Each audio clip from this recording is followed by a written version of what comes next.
Hey everyone. Hello there. Okay. I'm Hal. And I'm Melanie. Okay. I'm missing And- my cues, I am. And we're the authors of Raising Real Men. Yes. And some other books besides. And what we wanted to talk about a little bit today was just how ordinary people can become authors, because this is what happened to us. Well, you know how I remember years ago, you'd written a Christmas letter, and I was typing up for you and getting it formatted to send out, and I was laughing out loud. It was hilarious, and I thought, this guy's real talent is writing. But you're an engineer. Yeah, and they always asked me to write the newsletter or to edit the minutes or to write the technical reports, but I just wasn't getting the message that, maybe I should look at writing, at least in a more attention-spanned way. Well, the way we made our living is you were an engineer, I was a housewife. Yeah. Writing didn't seem a real possibility. No. But, writing was clearly your gift. And I remember, making comments in forums and stuff and people saying, you ought to write a book. Thinking, I can't write a book. I wouldn't know how to begin to write a book. Mm-hmm. But people said that a lot. And, it was interesting because a few years later, we were serving in the homeschool organization and had become speakers because people would ask people from our state homeschool organization to come speak. Right. And because we had a lot of boys, people asked us to speak about raising boys. Right. And after we kind of got a reputation doing that, people started asking, well, do you have a book? And we said, no, we don't have a book. We don't have time to have a book. We've got got a family. We got a family to raise, and I've got a job to pursue. And, we had a lot of reasons and excuses and all. But, and it got to the point, though, that people were asking us to speak in wider and wider venues. And finally, somebody asked us to speak at a conference, like, I think in Arizona. it was. And we had never spoken outside of the Carolinas at all. Mm-hmm. And I remember you said, honey, I think it's time to write our book. And you thought I was crazy. I thought you were crazy. I mean, we couldn't get everything done as it was. Right. We didn't know anything about writing books. We'd never written anything longer than a magazine article. Mm-hmm. How could two people like us write a book? But, that night I knew the Lord wouldn't let me sleep, and I knew you were right. Mm-hmm. And so the next day I remember picking a topic out of the air and just writing what I thought about that topic and then sending it up to you. You had a home office then. Right. And you wrote what you thought and then through what I'd written and sent it back. I remember thinking, this is pretty good. Well, it was the first time we'd actually, set our minds to doing it and to collaborating on it, which was an interesting experiment. But Well, there were glitches after that because we had to figure out what exactly we wanted to write and what we wanted to say. right, how were we going to organize it, and what was the whole process? But it was something that we worked our way through. Yeah, and we learned a lot doing it. And what was interesting, though, is the reception when we got to Arizona. Because, I guess I just didn't have very high hopes from what we'd written. It was exciting to get it all down, what we thought on paper finally. But I thought, is this really going to do anything? Well, I just thought it would be something we could put out on the table when we spoke at a support group meeting or, went to a conference or something. We'd have something we could sell, but we didn't really expect anything much to come of it. And then we got there. And I remember I did this session about being a mom of boys and got to the end. And so I put up a slide of our book and I said, okay, Hal and I have written a new book and we just brought a couple of boxes and people got up and started leaving. And I'm like totally freaking out, because I'm thinking they don't want to hear me say this. I was so embarrassed. Right. What I didn't know, I got back to the booth and it was mobbed. Yeah, you didn't know what I was going through in that 15 minutes or so. Yeah, and I remember saying, Hal, there's nothing on the table. You need to get more books out. And I walked around and lifted up the tablecloth and it was empty under there. That's because we had sold over 100 books in 15 minutes. It blew me away. Unbelievable. I remember just getting back to the room and just staring at each other saying, what is God doing here? Yeah, well, we were just absolutely flummoxed, because we thought this doesn't happen. And to be fair, we have never sold at that rate ever since. But that was like God saying, okay, are you paying attention? I have something here I want you to pay attention to. And well, I remember when we got back home, looking at each other and saying, we better find out if this book is actually any good. Yeah. And we started sending it out to reviewers, and we started getting endorsements back from people we really respected. Oh. People like Ted Tripp and John Rosemont. I mean, it blew me away. I'm like going, I about had the vapors when the first one came back. But, it was interesting because we went from being an engineer and a housewife to being full-time authors and speakers in 6 months. And that was, that wasn't our goal or plan, but that was obviously what God had planned. Yeah. And what God was putting together in our lives. And it's been a remarkable journey. Now that's been about 5 years, 6 years? 6 years, almost 7 years. Almost 7. And 6 years and 3 books ago. Right. But people have asked us again and again to please tell them how we did it. How did we go about figuring out what to write, how to write it?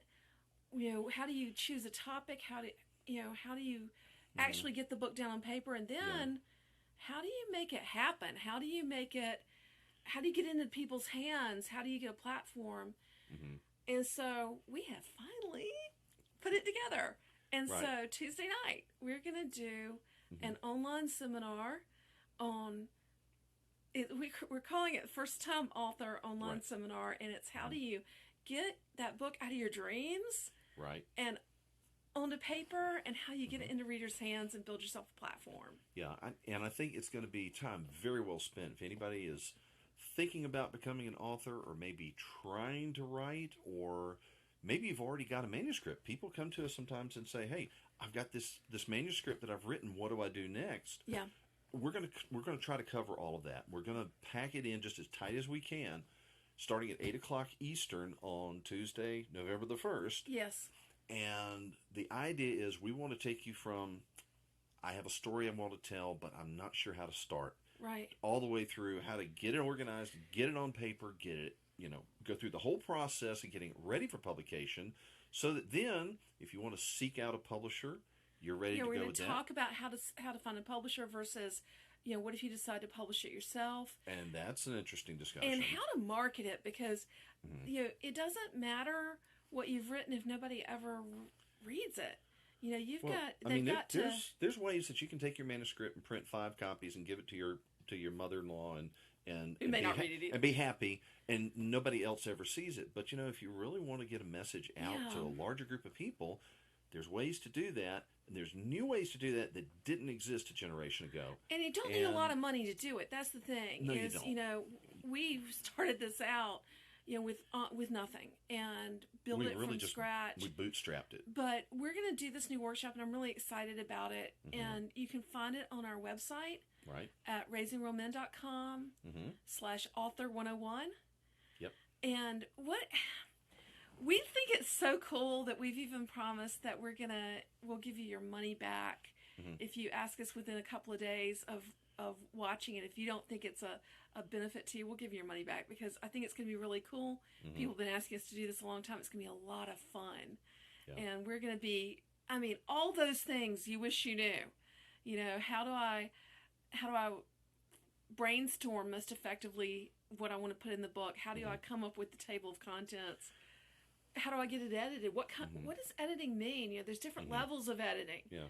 There's editing for content, where where that kind of editor will help you and say, you said this again later. You should have. Right. They're going to help you move your content around to make sense. And then there's just light proofreading. Correcting your spelling. If you need content editing, a proofreader's not going to help you. Right. Right. So there's a lot of things you need to know when you're getting ready to write a book and get that book out to the audience. If we want to share that with you, I think it's going to be a blast. And a lot of people, they're going to come and they'll listen and they'll think, oh man, well, what about this? They'll have questions that come up they never knew that they needed to ask. So we're going to leave time for that. We're going to have time at the end for Q&A. A lot of time for Q&A. Right. Pretty much as long as you want to keep talking. Yeah. And we'll try to make that just as informative as we can make it, and really encourage you as you're looking at this project and look at the message that God's given you to realize, hey, there's a way to make this really happen. You can make it a reality, maybe in a way that you never realized was even possible. Well, I honestly, Hal, I remember that day sitting there at the computer, putting together that Christmas letter and wishing that you could be a writer. And thinking, that's just impossible. We're too invested in what we're doing. There's no way it's going to ever happen. And, that now I look at our lives and I think, I remember we were driving through, I think it was Arizona, driving through Arizona through the petrified forest. Yep. And you just looked over at me and grinned and you said, I'm at work today. Yes. This is work. I am at the office today, driving through the painted desert. And that was, it was incredible. I often think, thank you, God, for letting us do what we're doing. I really feel like at this time in our lives, we are truly where God wants us to be. And it's using that, what he showed us and what we learned through that process of becoming writers, becoming authors, and getting a message out in a way that, if I talk to friends, I can maybe touch a half a dozen lives. Yeah. If I talk to a church full of people, maybe 100, 200. Yeah, see, that's the thing. Even as speakers, we can speak to the people that are in front of us. But as authors, people in South Africa have read our book, people in Singapore, and, generations that haven't even been born can read it. Yeah. And that's that's the remarkable thing about putting it in print. You've captured those thoughts. You've captured the message God's given you. And you can reach so much further than you can do personally. Even in this great technological age where you've got all this communication capability, but you know what? Everybody's limited by their bandwidth. Everybody's limited by their time to watch it. And to have a book actually printed that you can hand to somebody, that somebody can pick up and read after you've gone to your heavenly reward. Yeah, that's that really cool. It can influence people long beyond your own lifetime. What a great opportunity that is. So, Tuesday night, 8 o'clock, will be live. It'll be slides, video, chat, interaction with you. Right. Talking about how you can get your dreams out of your head and onto paper so that you've got a book that you can say, this is the book I wrote. That's right. So if you want to get some more information, go to raisingrealmen.com/author. Is it author or authors? Yeah, I think it's Author 101. Author 101. AUTHOR 101. Yeah. Okay. So thank you for listening to our story. We love you guys on Facebook. You know that. Great. We appreciate you, and we'll see you later. Thanks. Bye-bye. Bye-bye now.